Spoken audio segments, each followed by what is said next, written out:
Selamat siang. I'm gonna try in English if that's okay, because bahasa sedikit sulit buat saya, bahasa Melayu. Jadi, I'm the spokesperson of international spokesperson of Free West Papua campaign, and on behalf of our campaign, I want to welcome the representatives of ASN LF, of RMS, and the UMWP. And as young generation freedom fighters based here in The Hague, I'm really glad to see our fellow brothers and sisters from Maluku, but also from Aceh, from Scandinavia, being here. Because this shows your commitment for your cause and the situation in Aceh. And as former military servant in the Dutch army, now working as civil servant under the Ministry of Interior, the people in the Netherlands know me also as an all-round activist, because there is a lot happening in the world why they should hear our voices and our stories.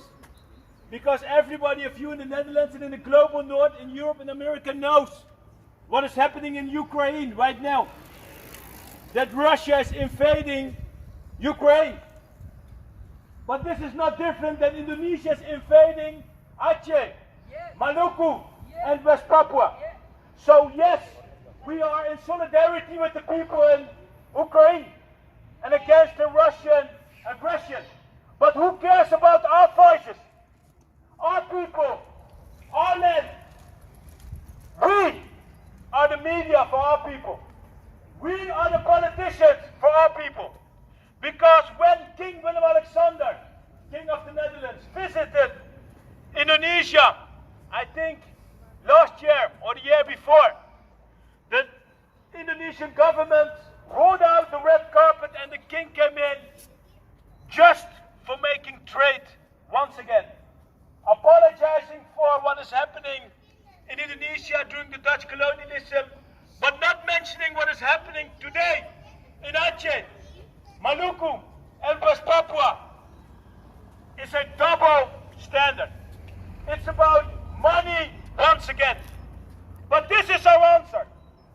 We educated Dutch people from university to university, and from protests and demos in the Netherlands to demos in the Netherlands, to educate Dutch activists, Dutch students and Dutch media about their ignorance, about their double standard for what is happening in Ukraine and for what's happening for more than decades in our homeland, which is their former colony. This is the so-called international city of peace and justice. At the same time, this city is silent about the gross human rights violations in our homeland against our people, while they're rolling out the red carpet for their king to make trade number one again, at the expense of our people's lives, our environment, and our culture. We will never accept it. The same reality is that they are not taking their responsibility to tell people every day in the media, in the newspapers, about what is happening in Ukraine right now. They're silent about what is happening in their former colony. So that is where our responsibility should start.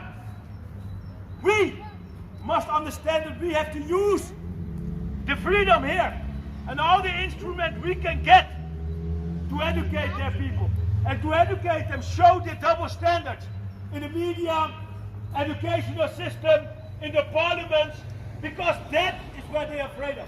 And that is the momentum we have built the last 10 to 15 years with our campaign. Educating people in the Pacific, in Africa, and in the US. So we've grown up, built new chapters of Free West Papua campaign. And this is the answer to their silence. Our reply is building awareness and put pressure on their double standards, on their silence. And this is what they're afraid of. This is the momentum that Free West Papua campaign and UMWP is now getting a lot of support and creating more pressure on the Dutch government. Not because they want it, because we demand the change. We have built that support and change in the Dutch society. And as I'm speaking, right now, more and more students are willing to become our allies. to become ambassadors for Free West Papua campaign in the climate change movement, because West Papua is the world's largest tropical island. Climate change is about colonization of indigenous lands, such as in Aceh, Maluku and West Papua. This is our narrative on climate change. It's about unfinished decolonization. It's about corporations such as the world's largest gold mine in West Papua, destroying our culture, poisoning our rivers, and killing our people. This is not about solar panels. So I educate them to weaponize them with the root causes of climate change, just to educate them about what is happening in their former colony. West Papua genocide happening right now, and all they're doing is talking about Ukraine because it's close to them. It's about the white people. And this is what we should understand, but at the same time explain them that this is wrong. So from here I want to encourage you to be ambassadors in the best way you can. And it means sacrificing. We can go to parties, yes, I have kids, I want to spend time with them. But if I sit at home, nobody will tell my story. Not the Dutch politician, not the journalist, only if we move and put pressure. We educate their students. We go to universities and give guest lectures. That's the answer. That's the way forward to create the change our people need. So from here, thank you very much for being here together, and I hope we work forward to build momentum and awareness for our people and our causes. Aceh! Maluku! Papua! Samoa! Thank you.